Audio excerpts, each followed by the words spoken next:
Enterrés dans le sable, comme des machines à remonter le temps d'un autre âge, protégés par la chaleur sèche du désert pendant des milliers d'années. Les tombes de l'antique aristocratie égyptienne vont sortir de l'oubli.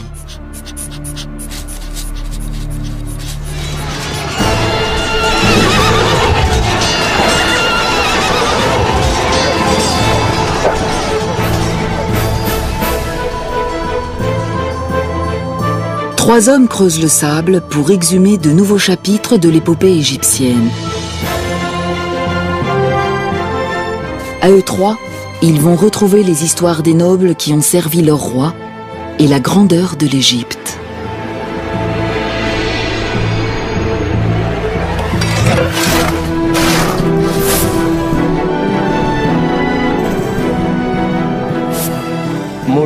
Plus on découvre de momies, plus on en apprend sur l'histoire de l'Égypte antique.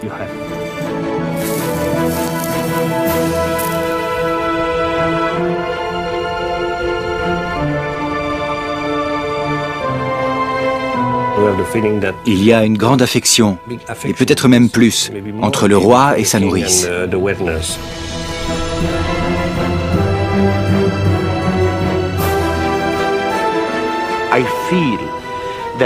Si je regarde en profondeur dans le sol du pays, j'imagine qu'il y a des tas de tombes remplies d'or qui n'ont encore jamais été fouillées.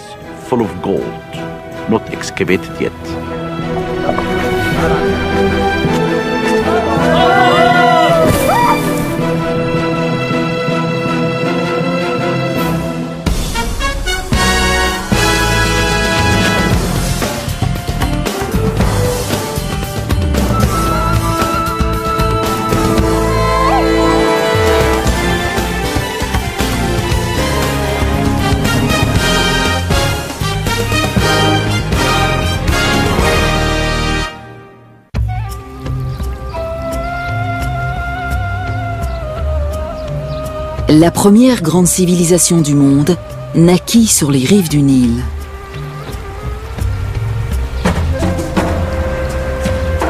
L'Égypte, dans toute sa gloire monumentale.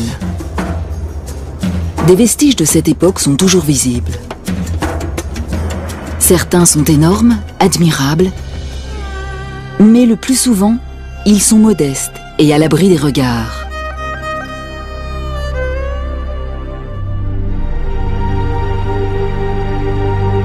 Tout ceci aurait disparu sans laisser la moindre trace si les Égyptiens n'avaient pas été obsédés par la mort et par la préservation de ce qui avait été vivant.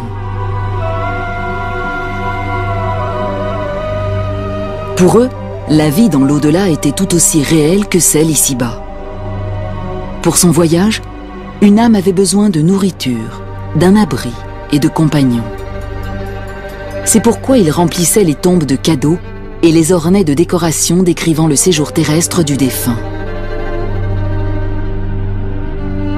Ces tombes ont encore une histoire à raconter, si on les trouve. Au sud du delta du Nil, non loin de ses rives, se trouve un endroit appelé Saqqara. Ici, il y a environ 5000 ans, les Égyptiens construisent leur première pyramide pour y loger la dépouille d'un pharaon. Elle a la forme d'un escalier dressé vers les cieux. Au cours des siècles suivants, des milliers d'Égyptiens sont inhumés à Saqqara. Un des sites les plus prisés est le flanc de la falaise dite du Bubastéon, dont la vue donne sur la vallée du Nil.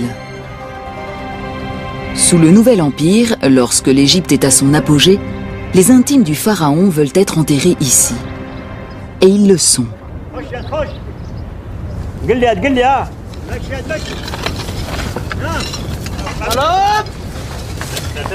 Aujourd'hui, on les exhume. Alain Zivy, égyptologue au CNRS et responsable de la mission archéologique française du Bubastéon, supervise ces fouilles depuis 1986. Si quelqu'un m'avait dit, il y a des années, que je passerais plusieurs mois ici, même plusieurs années au total, Je ne l'aurais pas cru. Parfois, je me demande ce que je fais à jouer dans le sable, parce que je ne suis plus vraiment un gamin. Mais j'ai compris que je faisais ce dont je rêvais.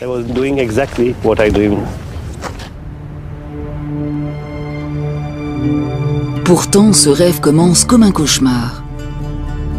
Les premières salles qu'il inspecte forment une nécropole de momies de chats. Des milliers. Ce sont les vestiges d'un culte des animaux en vogue sous les dernières dynasties égyptiennes. On élevait des chats par millions pour les sacrifier. Cependant, il n'y a pas que des chats. L'équipe met au jour un puits rempli de vestiges du passé.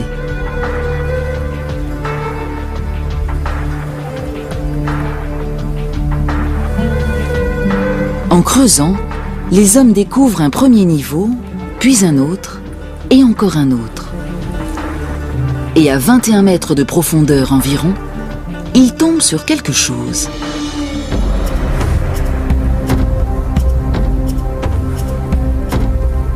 Parmi les gravats, ils trouvent tous les signes montrant qu'après des années de déblaiement, ils sont enfin dans une chambre funéraire. Parmi ces objets se trouve un vase canope utilisé pour recueillir les entrailles et les organes vitaux. Et son couvercle.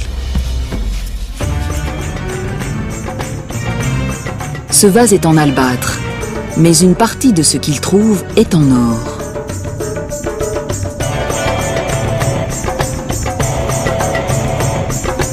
Tous ces trésors et bien d'autres furent enterrés avec la momie d'un officiel de haut rang qui vivait sous le règne du pharaon Akhénaton.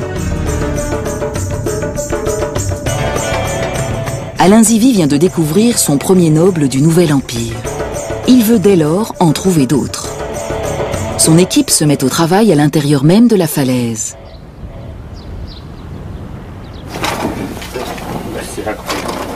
Plusieurs années de déblaiement sont nécessaires dans ce labyrinthe de couloirs, de puits et de salles qui ont été creusés dans le calcaire sous le Nouvel Empire. En chemin, l'équipe découvre d'autres tombes abritant de riches et célèbres Égyptiens. Aujourd'hui, elle vient d'en trouver une nouvelle. Belle chambre, hein? Attends, montre-moi s'il y a des décors. Chaque salle est source d'enseignement, même si toutes ne sont pas ornées d'écrits. Celle-ci, en revanche, regorge de hiéroglyphes. Il y avait du sable, j'avais une petite lampe sur moi et j'ai vu la dame. La dame. Son portrait court sur les murs de sa chapelle où amis et parents venaient l'honorer. Mais son corps a dû être inhumé plus en profondeur. En nettoyant les murs, les archéologues découvrent de plus en plus de représentations de la dame. Tout semble démontrer qu'il s'agissait d'une femme influente. Très rapidement, j'ai compris qu'il s'agissait bien de la tombe d'une femme. Cet endroit est immense. C'est vraiment exceptionnel. Elle a donc dû bénéficier de la faveur du roi. De plus, elle avait de nombreux titres intéressants qui montrent qu'elle était très appréciée. J'ai donc cherché son nom et je l'ai trouvé ici. La nourrice royale ayant alimenté le corps du dieu. Alain Zivie traduit ce nom par Maya. Et bien vite, il découvre la raison d'un statut aussi élevé. Sur une image, Maya est représentée face à un jeune homme efféminé portant la coiffure d'un pharaon. Voici le dieu qu'elle a nourri au sein. Et ce dieu n'est autre que le pharaon Toutankhamon.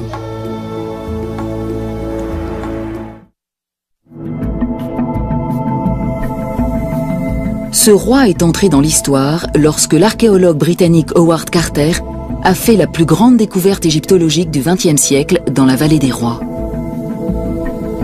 Le 26 novembre 1922, il glisse une chandelle par une porte restée scellée depuis 3000 ans. C'est le couronnement de sa carrière.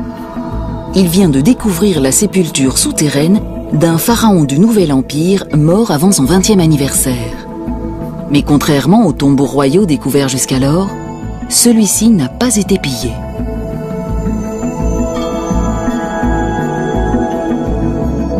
Salle après salle, il découvre des montagnes de trésors qui dépassent l'imagination.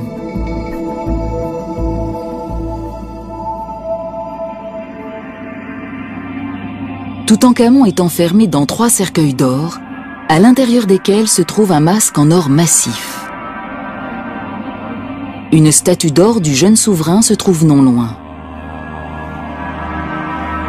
Un trône doré montre le roi auprès de sa fiancée, encore une enfant.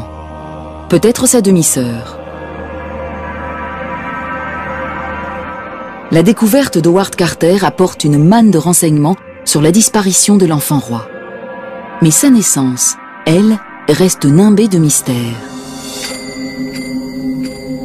Il était certainement le fils d'Akhénaton, le pharaon hérétique qui vénérait le seul dieu soleil et non le panthéon polythéiste traditionnel.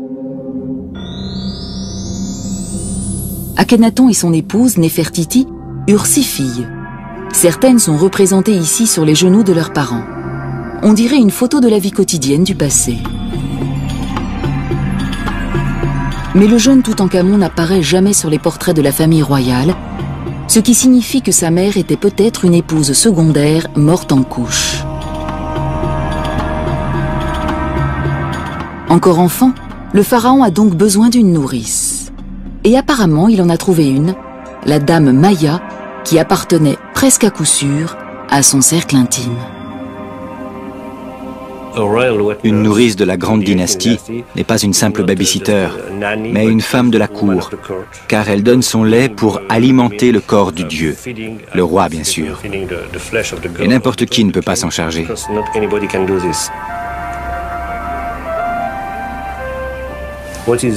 Ce qui est fantastique, c'est ce sentiment d'amour entre ces deux individus, plus particulièrement de la femme envers le roi.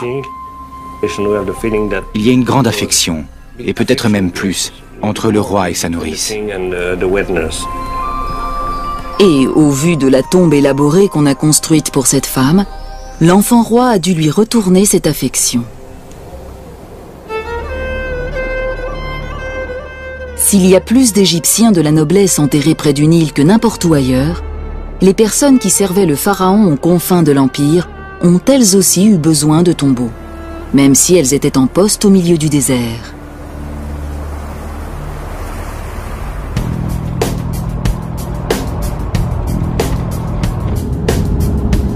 Le docteur Zahi Hawass, secrétaire général du Conseil supérieur des antiquités d'Égypte, est responsable de tous les vestiges du passé. Il se rend à l'oasis de Baharia, à 5 heures de route du Caire.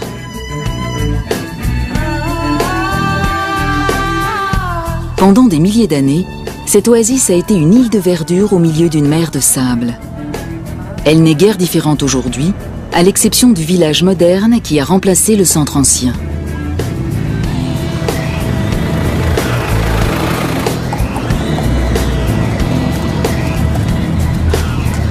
Environ 7 siècles après Toutankhamon, au début du déclin de l'Empire égyptien, c'était un centre agricole prospère. Il y avait donc suffisamment d'argent pour faire construire de riches tombeaux.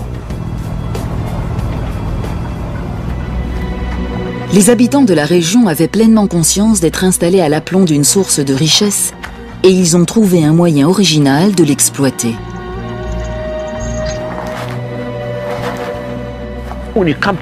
Quand vous arrivez dans un village comme celui-ci, vous entendez des rumeurs.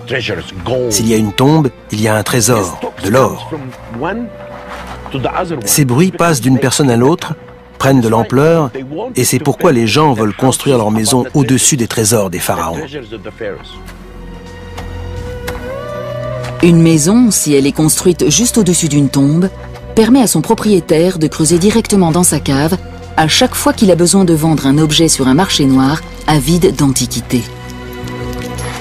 Cette pratique perdure encore aujourd'hui, et Zahi Hawass veut y mettre un terme.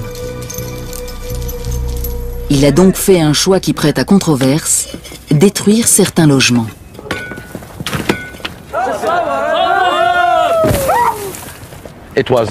J'ai pris cette décision pour protéger ce site.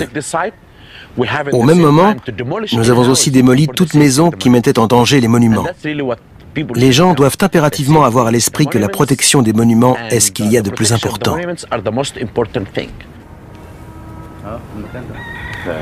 Les fouilles sous le village moderne continuent de mettre au jour des objets remontant au dernier temps de l'histoire égyptienne, au moment où la Grèce prenait son essor. Cette tombe restaurée date de l'an 600 avant Jésus-Christ, soit de la 26e dynastie. À cette époque, l'Égypte n'était plus une superpuissance. L'influence du pharaon avait décliné au profit des autorités locales, surtout dans les avant-postes prospères comme Bahariya.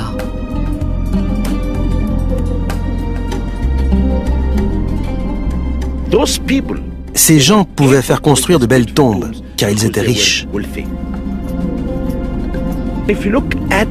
Si vous regardez la taille des sépultures et les scènes représentées, vous constatez qu'elles sont à la hauteur de n'importe quelle tombe de la vallée des rois. Une des sources de la richesse de Bahariya était un vin de date dont le monde méditerranéen était friand.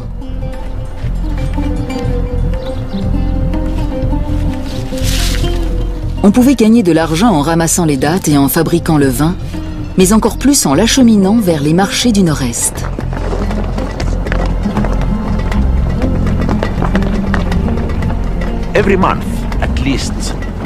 Au moins une fois par mois, une grande caravane de mules parcourait les 320 km qui séparent Bahariya de la Moyenne-Égypte. C'était un voyage difficile, mais il faut bien se dire qu'à l'arrivée, c'était la fortune.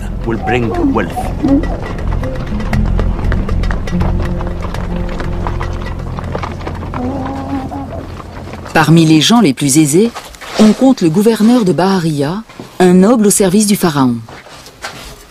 Sa tombe a été découverte en 1999.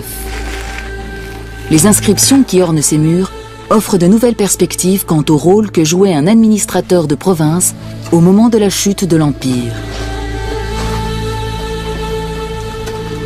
Celui-ci se considérait de toute évidence comme l'égal du pharaon.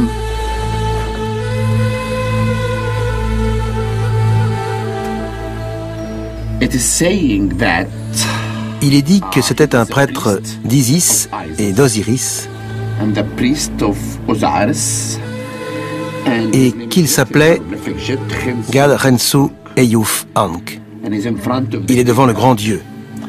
On voit ici qu'il deviendra un roi dans l'au-delà, car Osiris tient les instruments du pouvoir. Ensuite, Zahi Hawass se met en quête de la tombe de l'épouse du gouverneur.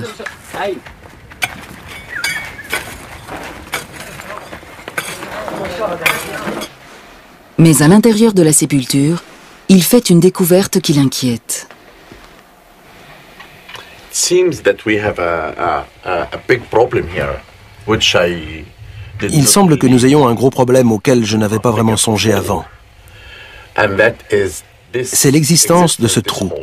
Je crois que des pillards, peut-être à la période romaine, sont entrés par cet orifice et qu'ils ont volé la plupart des objets. Nous allons donc peut-être faire chou blanc dans cette salle. Ce serait dommage, car nous en avons besoin si nous voulons savoir à quoi servait vraiment cet endroit.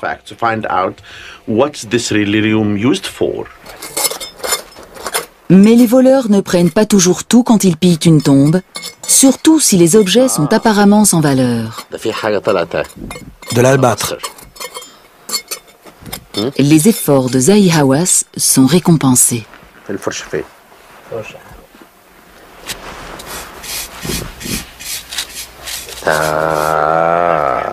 Joli.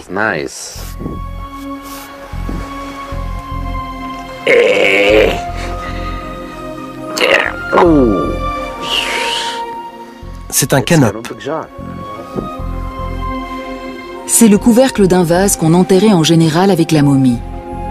Pour un voleur, ça n'avait aucun intérêt. Mais pour le docteur Hawass, c'est le signe qu'il est peut-être tout près de trouver la femme du gouverneur.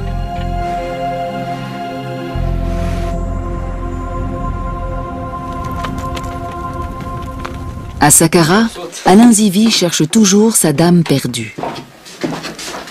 En effet, la chambre funéraire de Maya reste introuvable. En revanche, les chats momifiés sont légion. La plupart de ces animaux ont été enterrés tardivement dans l'histoire égyptienne, à l'époque où Cléopâtre était reine et où Jules César gouvernait à Rome. Le nouvel empire des grands pharaons n'était alors plus qu'un lointain souvenir. Sous le joug d'un pouvoir étranger, les Égyptiens trouvèrent le réconfort dans des cultes qui exigeaient le sacrifice d'animaux.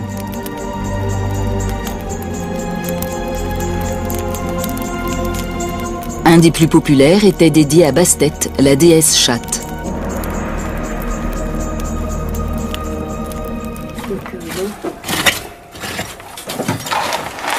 Devant cette profusion, Alain Zivie décide qu'il est temps d'examiner ces momies en détail, mais sans les ouvrir.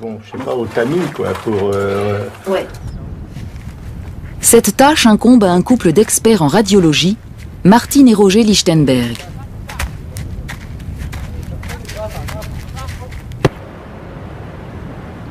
Tout d'abord, les rayons X nous montrent comment ces chats ont été mis à mort.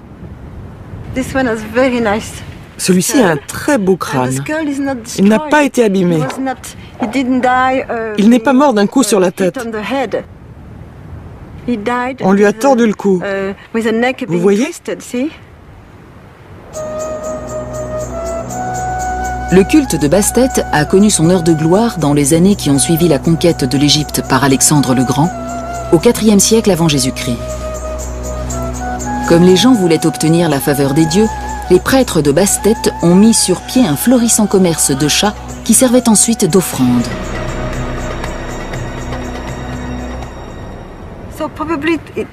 C'est un gros chat.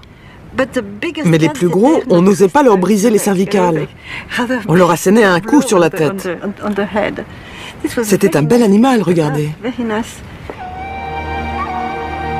Après sa mise à mort, le chat subissait le rituel de momification traditionnel.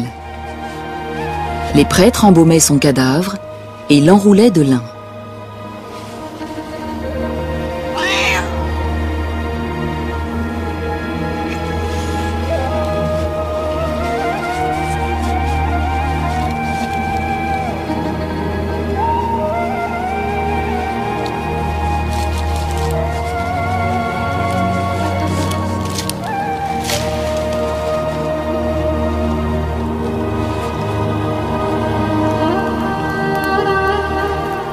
Enfin, la momie était placée dans une des tombes recyclées. Naturellement, les prêtres effectuaient tout ce travail en échange d'une rétribution, et normalement, les clients obtenaient le service pour lequel ils avaient payé. En fonction de ce que vous pouviez débourser, vous aviez une petite ou une grosse momie. Si vous étiez très riche et que vous teniez vraiment à plaire à la déesse, vous achetiez une grande quantité de chats.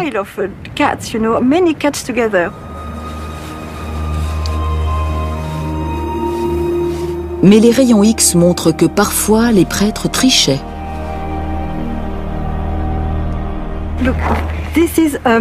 C'est une momie de petite taille, mais surtout elle n'est pas complète. Ils n'ont mis qu'un os à l'intérieur.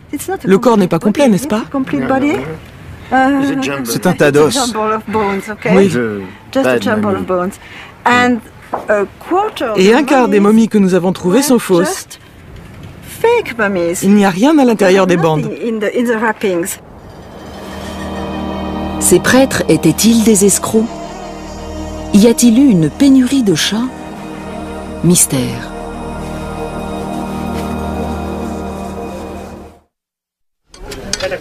En cherchant la chambre funéraire de Maya, l'équipe d'Alain Zivie a trouvé l'entrée d'une autre tombe, une dizaine de mètres plus loin. Les ouvriers commencent à enlever le sable et les gravats. Ce travail va occuper presque toute la campagne de fouilles. Il n'y a rien d'autre à faire que patienter.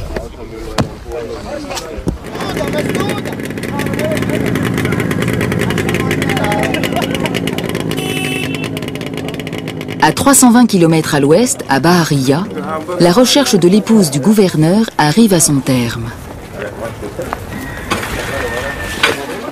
Les ouvriers de Zahi Hawass ont découvert un autre sarcophage sous les décombres. Comme il l'espérait, il s'agit bien de celui de la femme du gouverneur, une femme nommée Nahassa. Au premier coup d'œil, les craintes de Zahi-Hawass de découvrir une tombe pillée semblent se confirmer, mais lorsqu'il examine les vestiges en détail, une toute autre histoire commence. Plus de 100 objets sont exhumés et la plupart sont en or.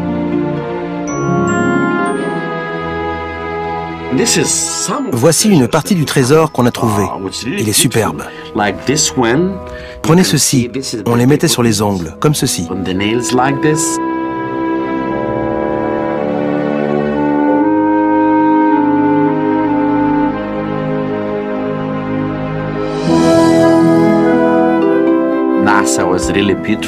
Nahassa était vraiment très belle et elle voulait parer son corps d'or pour vivre heureuse dans l'au-delà.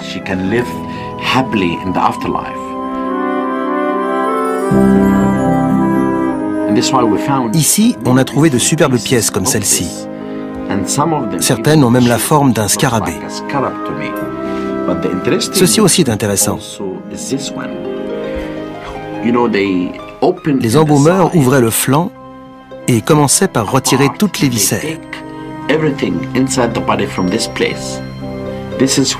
Ils recouvraient ensuite l'incision de la momification avec une feuille d'or comme celle-là. Superbe. Celle-ci, qui est plus lourde, se mettait sous la langue.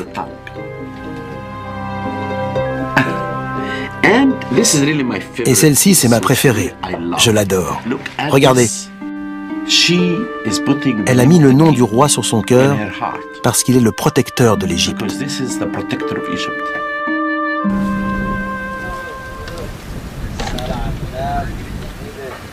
À Saqqara, les ouvriers d'Alain Zivi ont mis au jour un bâtiment remarquable. Il s'agit d'une structure rectangulaire construite il y a plus de 3000 ans, juste au pied de la falaise. C'est une chapelle mi-construite, mi-creusée dans la roche. Et la grande surprise a été l'état de conservation de ce mur qui est exceptionnel. Je vais écarter le rideau. Ce n'est pas un spectacle. Il protège le mur de la poussière et des visiteurs. Et bien sûr, il rend le tout encore plus spectaculaire. Regardez.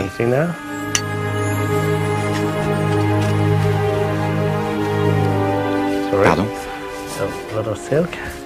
Une grande partie de la chapelle est ainsi. C'est merveilleux.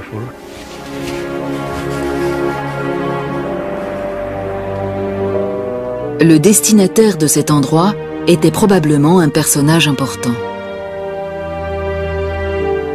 La salle est vaste, même en vertu des normes égyptiennes, et on n'a pas lésiné sur sa décoration. Sur chaque mur, des peintures, des gravures et des inscriptions confirment que cette sépulture a appartenu à un noble fortuné du Nouvel Empire. On lui avait préparé un festin pour satisfaire sa faim dans l'au-delà. Et des serviteurs exécutaient ses moindres désirs.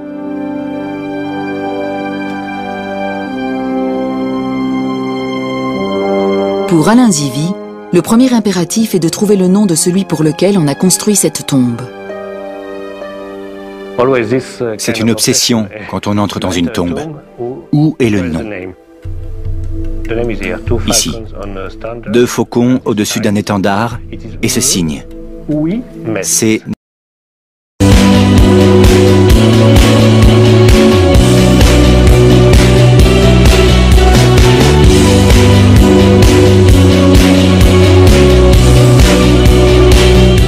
Netcherwimès. Comment le lire? Il y a plusieurs interprétations. J'ai choisi Netcherwimès, l'homme né de 2 dieux, à savoir Horus et Seth. Le nom de Netcherwimès ne dit rien à l'archéologue. Qui était-il? Quel service effectuait-il pour le compte du pharaon? On retrouve le nom de Netcherwimès ici et là. D'autres inscriptions sur une colonne effondrée laissent supposer que c'était un homme cultivé, influent et lettré. Il y a de nombreux épithètes. Homme de sagesse, l'homme qui sait parler, qui sait écrire. On a le sentiment que c'était quelqu'un de fier de sa culture. Necheruymes avait des talents que peu possédaient dans cette société. Il savait écrire, ce qui suffisait à lui assurer un poste de haut rang. Savoir lire et écrire, surtout écrire, était source de pouvoir dans un bon nombre de sociétés. Et un personnage officiel en Égypte savait écrire. Mais Alain Zivi est certain que Necheruymes était plus qu'un simple scribe pour avoir mérité une sépulture aussi resplendissante. De toute évidence, il servait le pharaon.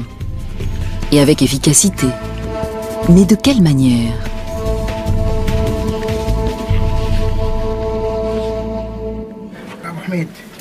Pendant que le Français planche sur cette question, les fouilles continuent à l'autre bout de la chambre. Je crois que c'est bon. L'ingénieur Pierre Veillat doit faire la différence entre les pierres d'origine et les rochers ajoutés par la suite pour boucher les trous. Pas très solide.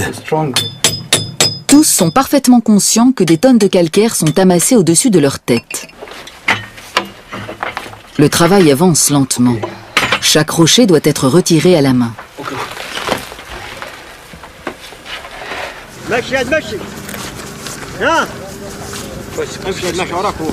Mais finalement, le passage est dégagé. Et une découverte les attend.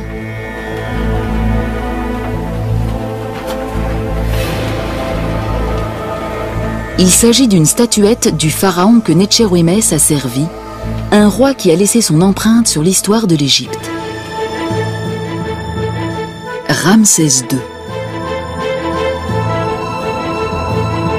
Il dirige l'Égypte pendant plus de 60 ans, donne naissance à près d'une centaine d'enfants et préside aux plus grands travaux de l'histoire de son empire, entre autres à Luxor et à Abou Simbel.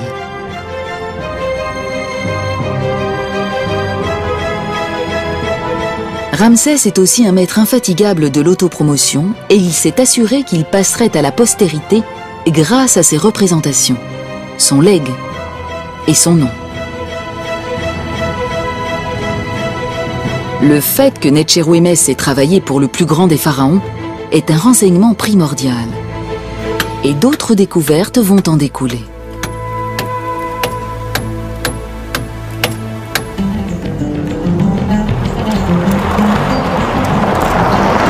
Dans les faubourgs de l'oasis de Bahariya se trouve un cimetière gréco-romain découvert en 1996 par Zahi Hawass et son équipe.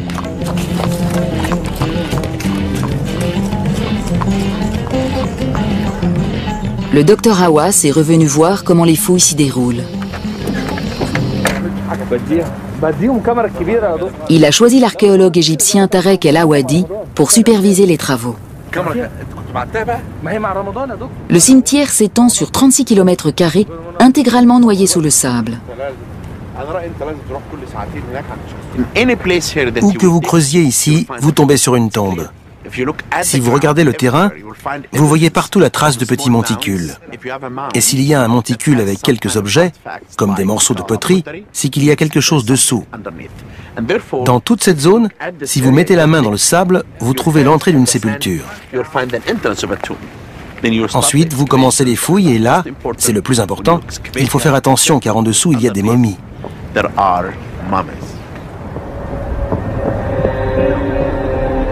Ce cimetière a été découvert par hasard.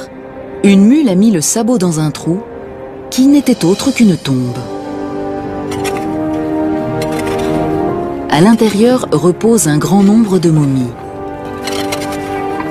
La plupart sont dorées et dans un état de conservation remarquable.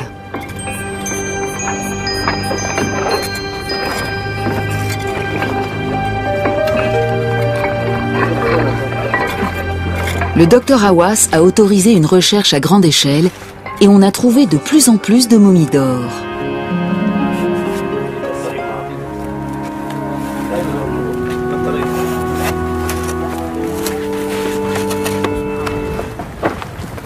Tarek El Awadi a fait plusieurs découvertes et Zahi Hawass a hâte d'y jeter un œil.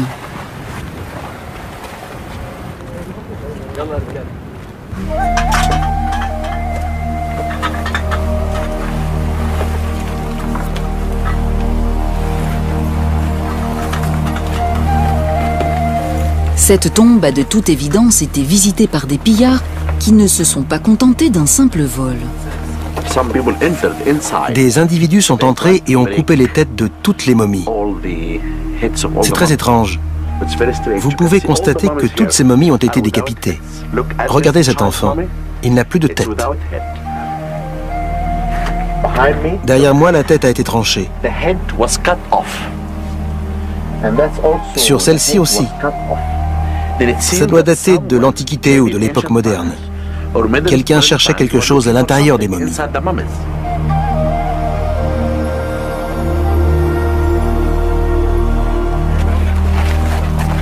Pourtant, même cette profanation est source d'enseignement.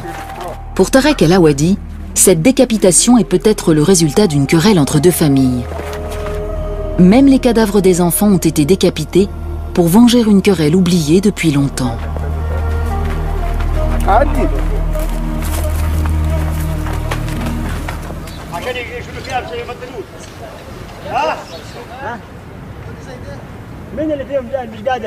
À Saqqara, les rochers ne cessent de sortir de la tombe et l'équipe d'Alain Zivi fait une nouvelle découverte. Derrière la statuette de Ramsès, et fixée à cette dernière, il y a une autre statue. Surplombant le minuscule pharaon se trouve la tête grandeur nature d'une vache, la déesse Hathor. L'archéologue est aux anges.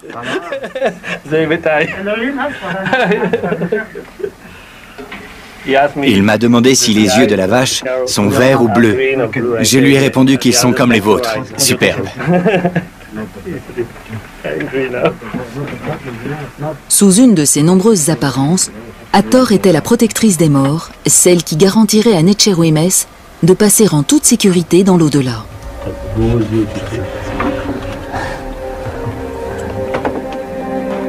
Sa présence ici confirme l'hypothèse d'Alain Zivi, selon laquelle le mystérieux Netchérouïmès a joué un rôle politique d'importance lors du règne du grand pharaon. Il a été récompensé par une inhumation somptueuse sous la garde bienveillante d'Hathor et de Ramsès. Mais l'archéologue ignore toujours ce que Netchérouïmès a fait pour la mériter. En quête d'indices, Alain Zivi se rend dans l'ancienne capitale égyptienne, Thèbes.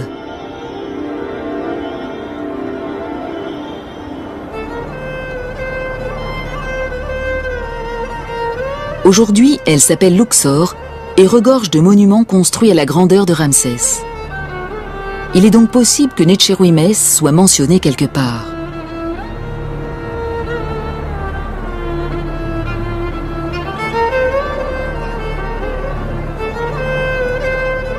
Les murs se souviennent encore des hauts faits du grand Ramsès, surtout de ses victoires militaires. Il s'agit toujours de batailles, de guerres, de combats. C'est l'histoire de l'humanité. Chaque guerre nécessite un ennemi. Et quand Ramsès devient pharaon, le plus grand adversaire de l'Égypte, c'est l'empire hittite. Le jeune souverain décide d'affronter les Hittites sur leur propre terrain. Il conduit une armée de 20 000 hommes vers le nord et affronte l'ennemi non loin de la ville de Kadesh. C'est une des premières batailles de l'histoire dont il subsiste des comptes rendus détaillés.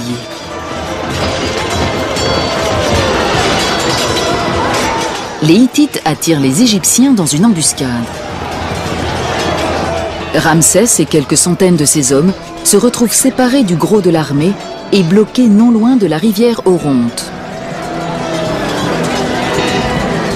La position est intenable, mais une division d'infanterie de réserve de l'armée égyptienne lance une contre-attaque qui repousse l'ennemi sur la rivière et sauve le pharaon. Ramsès rentre en Égypte et répand aussitôt la nouvelle de son éclatante victoire.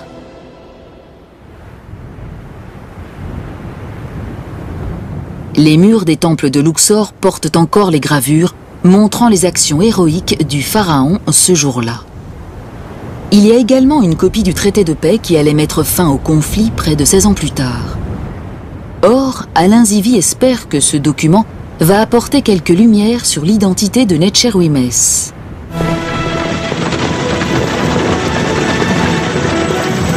Les négociations, longues et chaotiques, se soldent finalement par un accord. Et le traité de paix en explique les termes. 3 légats égyptiens rencontrent 3 diplomates hittites pour rapporter une copie de ce traité dans la capitale égyptienne.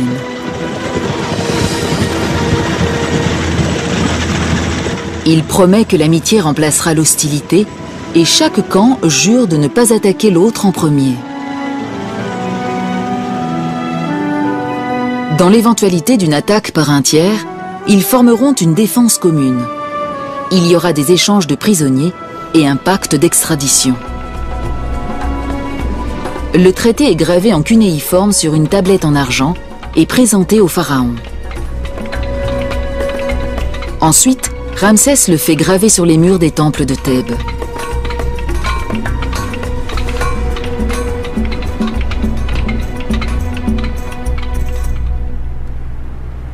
Alain Zivie essaye de déchiffrer le nom de l'homme qui dirigeait l'équipe de négociation et qui a rapporté le traité au pharaon.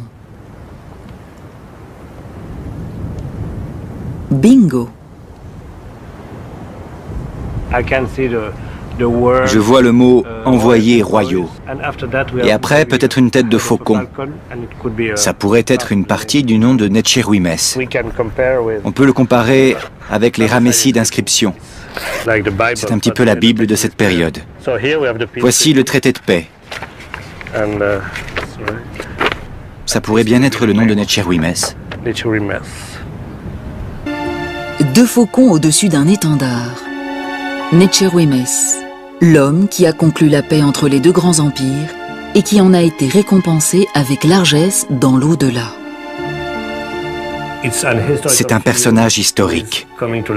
Pour moi, c'est fantastique. Peut-être aussi important que la statue de la vache Hathor. Ça n'est pas seulement un chef-d'œuvre exceptionnel, pas seulement une belle sépulture. C'est l'histoire. Le mystère de l'identité du propriétaire de la tombe est enfin élucidé. Quant au dégagement d'Hathor de sa prison de pierre, il continue.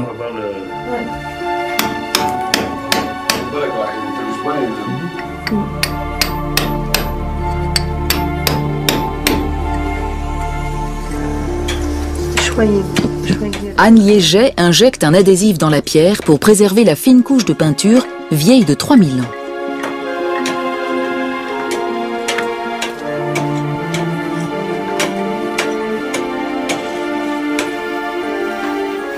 Et enfin, un jour, Hathor est libéré. Pour Alain Zivie, cette campagne de fouilles est terminée. Une nouvelle tombe a été découverte et a retrouvé sa splendeur d'antan.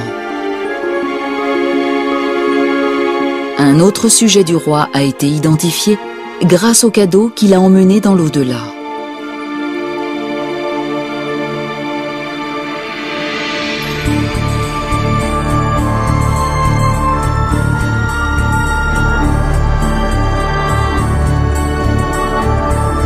Le tracé d'une nouvelle tombe vient s'ajouter au plan du complexe mortuaire du Bubastéon.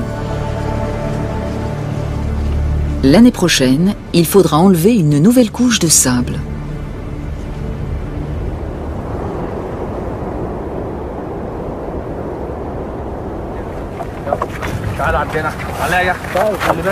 À Barahia, Tarek El Awadi a découvert une autre tombe.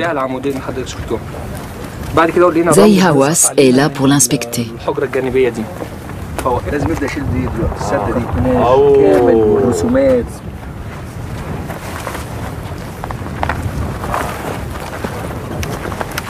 C'est la plus belle momie que j'ai vue.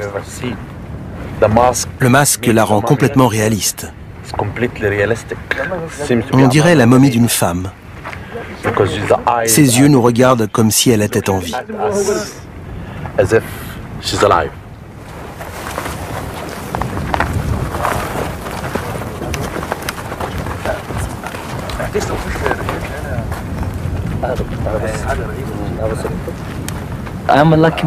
J'ai de la chance d'avoir trouvé cette sépulture. C'est incroyable.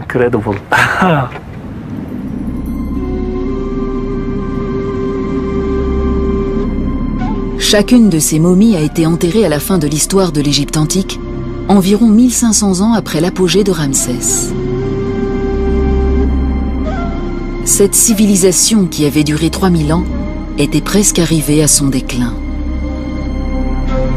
Mais même si la culture qui avait uni cette terre et ce peuple s'estompait, l'obsession de la mort et de l'au-delà chez les Égyptiens était toujours aussi forte.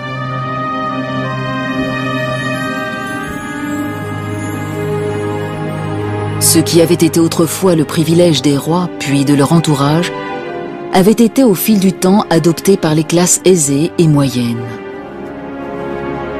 Dès lors, quiconque ayant de l'argent pouvait se faire construire une tombe et s'offrir des funérailles de style. La plupart des tombes dans lesquelles leurs corps ont été déposés sont toujours sous le sable. Chacune d'elles a une histoire à raconter et attend patiemment d'être découverte.